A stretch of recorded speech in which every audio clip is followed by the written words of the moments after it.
Yeah. What were the main differences to you, like, especially like comparing Cantox and Quanto, like in between, like finance?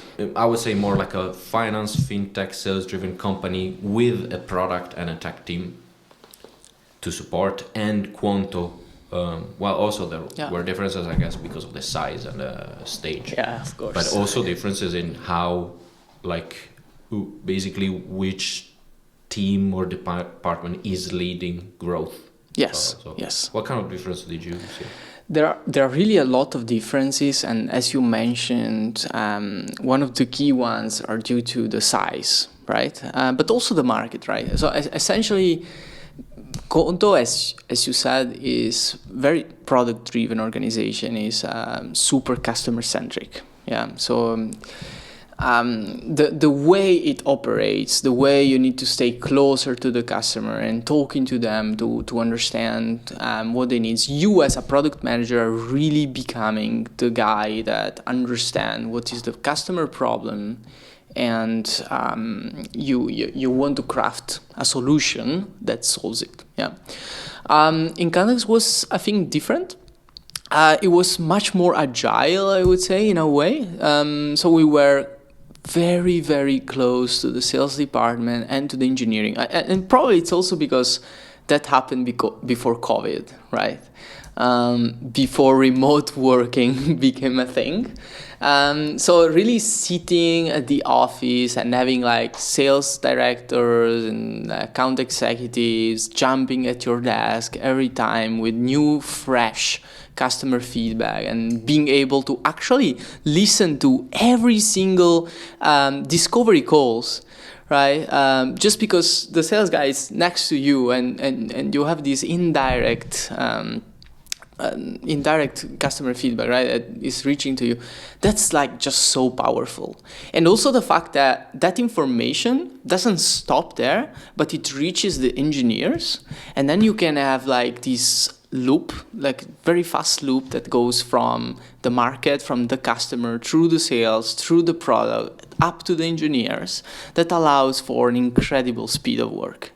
Yeah, so I think that's one of the things that I found extremely valuable in Cantox. And at Conto, it was not the same way, right? So, of course, it's not a sales-driven organization. It's a product-driven organization, meaning that the Conto product is probably the best B2B bank that there is in the market in Europe. I haven't seen any competitors that is up to Conto level, to be completely honest. But you need to drive that, right? Like you as a PM, you need to go and be extremely proactive in reaching out to customer, going through to customer feedback, listening to calls, so that the feedback doesn't come to you. You really need to be extremely proactive in finding it, and building a business case out of the customer feedback, and then prioritize a solution, and then you need to communicate it back to the engineers. So I think there is a little bit more, or at least there was a little bit more friction in passing that information. And the thing that Conto really nailed it down, I think, is how that information travels across the company. They built the best-in-class visual management, information and knowledge management system that I've ever seen. Like, it is crazy how information are shared across the company, organized and accessible by anyone. And I think it's that fluidity, right? I'm not really sure how to call it, but the data really moves without any friction from across departments. And I think that's what really helped Conto to become agile as well. Yeah. What was it called? The visual theory, management. Visual Yes. management, but also one tool, for example, so that every team could see, what other teams, what other people are doing at any given time in one place, which was Notion for them. So Yep. yeah, that was very, very helpful. Yeah. And the best Notion templates ever. Amazing, like to have everything for everyone in one place and be able to check. But so do you think like the differences between for example, sales-driven processes and product-driven processes, for example, Cantox, Quanto, are just a matter of size, or is it, I don't know, some, maybe C-level executives that have to bring some sort of culture from the top down, which is either product-driven or sales-driven?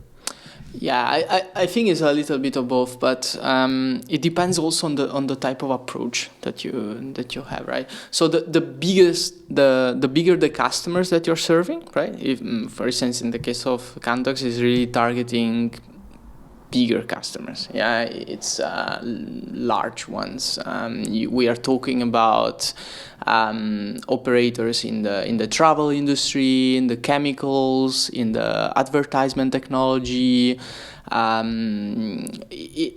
Normally, like, you have very big customers. Yeah, it's large customers. Yeah, those customers wouldn't necessarily sign up by themselves. Like, no.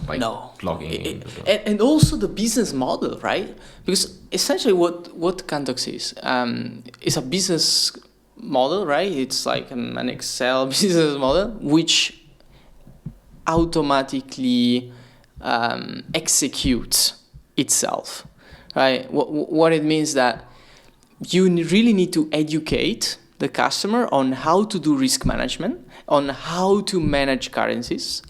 And once the customer understands the benefits of using that solution, and then also understand that if you use the Cantox solution, you can increase your profitability, right? And because you're hedging your hedging strategy is on automation, right? And it's live. You could potentially micro hedge every single day or every single hour, right? So once the customer is educated and understand the value that is bringing, then it starts to consider buying. So the sales cycle is very long. It takes a lot of time to educate the customer, but once the head of finance or the CFO really understands where the value is, and then is committed to buy. Yeah. So it takes time, and it takes very smart people to be there and be able to explain this and demonstrate that value to every single customer. It's not an easy job, but when you're done right, you have a very, very big reward, right? So you cannot be that product driven, right? It's hard by design. While for Conto is a different story, because you're solving a problem that every single entrepreneur, every single freelancer, or every single small, medium size business has, which is they need to have a bank account. That's it. Without a business bank account, you cannot operate. So when you look proactively for a solution, you go on Google, you search, hey, what is the best bank account for my company, and you want to consider different solutions. You find Conto, you explore the product, right, and you decide to buy it yourself. So it is a very different process. Of course, doesn't need to be black and white. There are companies that can be in between of the two approach. But yeah, I think it's more a matter of what type of problem you're solving.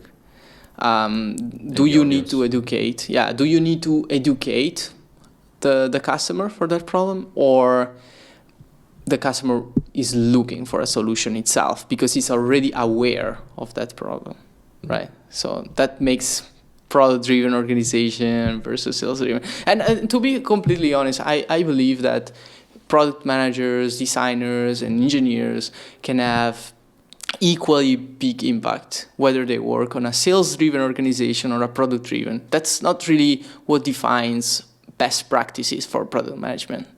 I think the best practice come from the inside. You can be a great PM, a great designer in any of the two companies, just like different operating systems. Yeah. So what makes a great product management manager? I believe that... Like unrelated to the type of company. Yeah, exactly. I really believe that, right? For me, a great product management, whether it's in a sales-driven organization or in a product-driven organization, is like a person that is deeply caring about the problem of the customers, right? He's focused on the problem, he understands that problem, and he wants to craft a solution that is much better than wherever it exists, whatever workarounds, if there is no solution available in the market, or a solution that is just like 100 times better than the existing ones. That's key for me. And also, I think a good product manager is able to go much farther than just focusing on the product itself. It's called product management, right?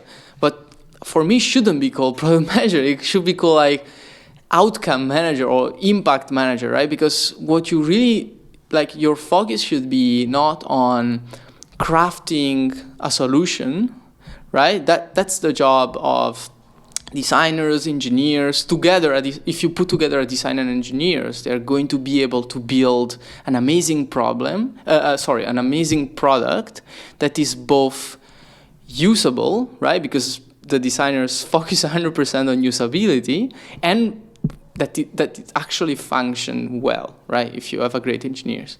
What's the added value of having a product manager in your team is making sure that that product can actually bring value to the customer, so solve the problem, and that value that it brings can be turned into profit for the cost for the business.